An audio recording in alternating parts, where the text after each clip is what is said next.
আসসালামু আলাইকুম বন্ধুরা, কেমন আছেন আপনারা সবাই? আশা করি সবাই ভালো আছেন, আমিও ভালো আছি।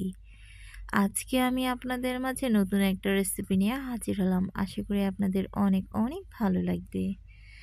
ছিমের বিচি কিন্তু অনেক একটা পুষ্টিকর একটা খাবার। তো এই পুষ্টিকর একটা খাবার দিয়ে আজকে আমি মুরগির মাংস রান্না করব। তো আজকে আমি সিমের বিচি দিয়ে মুরগির মাংস রান্না করব। তো আশা করি আজকের এই রেসিপিটা আপনাদের অনেক ভালো লাগবে। তো ফুল ভিডিওটা অবশ্যই দেখতে থাকুন। তো বন্ধুরা, প্রথমে এই যে এখানে আমি কিছু সিম নিয়ে বিচি নিয়ে নিয়েছি সিমের, আর এখানে কিছু মুরগির মাংস নিয়ে নিয়েছি। একটা কড়াই গ্যাসের চুলায় বসিয়ে দিয়েছি, তারপরে পরিমাণ মতো এখানে তেল দিয়ে নিচ্ছি। তারপরে 1 টেবিল চামচ পরিমাণ দিয়ে দিলাম রসুন বাটা। তারপরে দিয়ে দিচ্ছি 3-4টা এলাচ, দারচিনি, লং দুটো থেতো করে দিয়ে দিলাম। তারপরে দিয়ে দিলাম 1 টেবিল চামচ আদা বাটা, 1 টেবিল চামচ রসুন বাটা, তারপরে পেঁয়াজ বাটা। তো সব বাটা মশলাগুলো দেওয়া হয়ে গেছে। এরপরে একটু হালকা পানি দিয়ে খুব ভালো করে এটাকে কষিয়ে নিচ্ছি। তো এরপরে এখানে গুঁড়া মশলাগুলো অ্যাড করে দিব। তো প্রথমে আমি দিয়ে দিলাম 1 টেবিল চামচ পরিমাণ শুকনো মরিচের গুঁড়ো, পরিমাণ মতো হলুদের গুঁড়ো, আর দিয়ে দিচ্ছি 1 টেবিল চামচ পরিমাণ ধনিয়া গুঁড়ো। তো সব মশলাগুলো দেওয়ার পরে একটু নেড়েচেড়ে কিছুক্ষণ কষিয়ে নিলাম।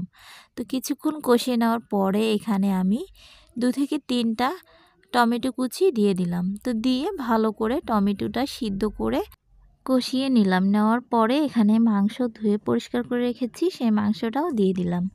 তো দিয়ে খুব ভালো করে এখন আমি কিছুক্ষণ ধরে এটাকে কষিয়ে একদম শুকনো করে ফেলবো। তো খুব ভালো করে এটাকে কষিয়ে নিতে হবে, তাহলে কিন্তু খেতে অনেক মজা লাগবে। আর জানেনই তো, সবাই আমরা জানি যে মশলা যতটা কষাবেন ততটাই কিন্তু ভালো লাগে যে কোনো মাছ মাংস রান্না করলে। তার সাথে যেহেতু মুরগি, তো মুরগিও মশলার সাথে ভালো করে কষিয়ে নিতে হবে। তো যেহেতু একটু রস বের হয়েছে, পানি পানি হয়েছে, তো এটা ভালো করে আমি শুকিয়ে নিব। তো এরপরে আমি এখানে দুটো আলু, নতুন লাল আলু, এগুলো আমি ছিলিয়ে পরিষ্কার করে ধুয়ে নিয়েছি। নিয়ে নেওয়ার পরে কেটে নিয়েছি ছোট ছোট করে। আর আমি এই যে সিমের বিচিগুলো দিয়ে দিলাম। বাজারে কিন্তু এই সিমের বিচিগুলো কিনতে পাওয়া যায়। তো আর একভাবে পাওয়া যাবে, সেটা হচ্ছে যখন আপনারা সিম কিনবেন তখন বিচিওয়ালা সিম দেখে কিনবেন, তাহলেও হবে।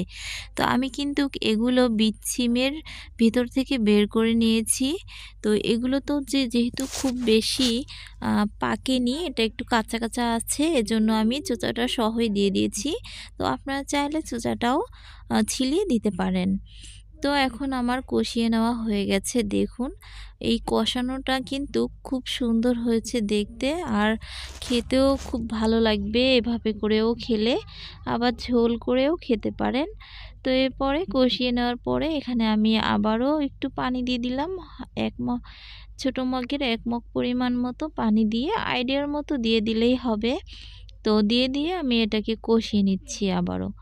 তো আবারও কিছুক্ষণ এটাকে কষিয়ে নিলাম। তো কষিয়ে নেওয়ার পরে দেখুন আরও সুন্দর হয়েছে, কিন্তু ঘনও হয়েছে সুন্দর, ঝোলটা গাঢ় হয়েছে, আবার দেখতেও কিন্তু অনেক সুন্দর হয়েছে।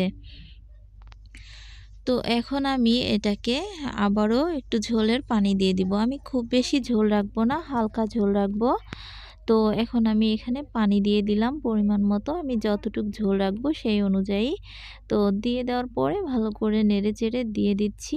নেড়েচেড়ে দিয়ে এখন আমি এটাকে আবারও ঢেকে কিছুক্ষণ রান্না করে নেব। তো বন্ধুরা, এই সিমের বিচি কিন্তু আমাদের শরীরের জন্য অনেক উপকার। ছোট বড় সবাই খাওয়ার চেষ্টা করবেন।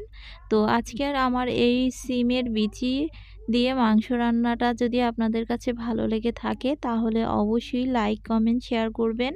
আর আমার চ্যানেলটা অবশ্যই সাবস্ক্রাইব করবেন। আর প্লিজ ফুল ভিডিওটা অবশ্যই দেখবেন। তো নামানোর আগে আমি এখানে 4-5টা গোটা কাঁচামরিচ দিয়ে নিলাম। নিয়ে এটাকে কিছুক্ষণ রান্না করে আমি এটাকে নামিয়ে ফেলবো। তারপরে পরিবেশন করে দেখাচ্ছি। তো হয়ে গেছে আমার রান্না করা সিমের বিচি দিয়ে মুরগির মাংস। অসাধারণ একটা রেসিপি। তো এইভাবে রান্না করে আপনারাও অবশ্যই বাসায় একবার খেয়ে দেখবেন যে কতটা মজাদার আর সুস্বাদু।